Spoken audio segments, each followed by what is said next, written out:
ఆ కుర్చీని మడతబెట్టి మెడలు ఇరిగిపోయినాయి. కుర్చీ మడత పెట్టి అనే డైలాగ్ సోషల్ మీడియాలో ఎంత ఫేమస్ అయిందో మనందరికీ తెలిసిందే. సోషల్ మీడియాను ఓ ఊపు ఊపేసిన డైలాగ్ అది. ఆ డైలాగ్ చెప్పిన కుర్చీ తాత కూడా సెలబ్రిటీ అయిపోయారు. సెలబ్రిటీలకు సైతం రాని ఫాలోయింగ్ కుర్చీ తాతకు వచ్చిందంటే కుర్చీ తాత డైలాగ్ సోషల్ మీడియాలో ఎంత ప్రభావం చూపించిందో వేరే చెప్పనక్కర్లేదు. కుర్చీ తాత ఫేమస్ అయిన తర్వాత పలు యూట్యూబ్ ఛానల్స్ వారు కుర్చీ తాత ఇంటర్వ్యూల కోసం క్యూ కట్టారు. సినిమా వాళ్ళు కూడా ప్రమోషన్స్ కోసం కుర్చీ తాత సాయం తీసుకున్నారు. అయితే గత కొంతకాలం నుంచి కుర్చీ తాత ప్రభావం తగ్గుతూ వస్తుంది. ఈ క్రమంలో కొన్ని రోజులుగా కుర్చీ తాత కనిపించడం లేదంటూ ఆయన కుటుంబ సభ్యులు కన్నీరు మున్నీరుగా విలపించిన సంగతి తెలిసింది.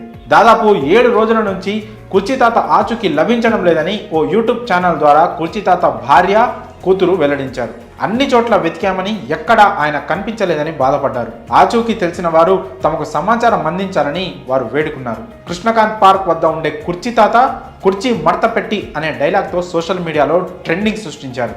యువతకు ఆ డైలాగ్ విపరీతంగా నచ్చడంతో సోషల్ మీడియాలో వైరల్గా మారింది. కుర్చీ మడత పెట్టి అనే డైలాగ్తో కుర్చీ తాత జీవితం పూర్తిగా మారిపోయిందనే చెప్పాలి. ఇదే అదునుగా భావించిన పలు యూట్యూబ్ ఛానల్స్ కుర్చీ తాత ఇంటర్వ్యూల కోసం ఎగబడ్డారు. ఈ కారణంతో సోషల్ మీడియాలో మరింత ప్రాచుర్యం పొందారు. సోషల్ మీడియాలో చిన్న డైలాగ్తో ఫేమస్ అయిన కుర్చీ తాత కనిపించడం లేదని కుటుంబ సభ్యులు వెల్లడించారు. అయితే ఆయన ఆచూకీ తెలిసింది. కుర్చీ తాత కనిపించడం లేదని ఎప్పుడైతే తెలిసిందో సోషల్ మీడియాలో చాలా మంది రెస్పాండ్ అయ్యారు. వైజాగ్ సత్య అనే యూట్యూబర్ సహకారంతో కుర్చీ తాత జాడ దొరికింది. కుర్చీ తాత ప్రస్తుతం వైజాగ్ సత్య అనే యూట్యూబర్ దగ్గర ఉన్నారు. యూట్యూబ్లో వీడియో చూసి వరంగల్ నుండి కొంతమంది ఫ్రెండ్స్ ఫోన్ చేసి కుర్చీ తాత వరంగల్ రైల్వే స్టేషన్లో పడుకొని ఉన్నారని తనతో చెప్పినట్లు సత్య వెల్లడించారు. కొంతమందికి ఫోన్ చేసి కన్ఫర్మ్ చేసుకున్నాక రాత్రి కారులో వెళ్ళి కుర్చీ తాతను తీసుకొచ్చినట్టు యూట్యూబర్ వైజాగ్ సత్య వెల్లడించారు.